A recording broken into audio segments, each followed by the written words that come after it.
Welcome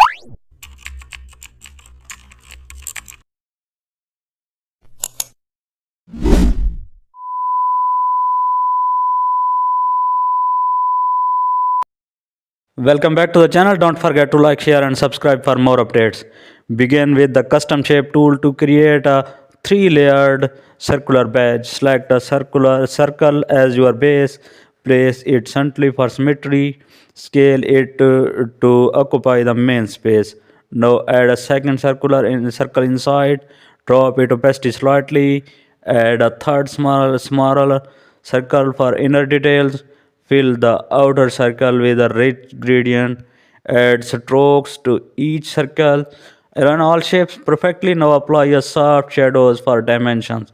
Tune the brightness of the inner circle. Adjust spacing for harmony and refine edges for smoothness.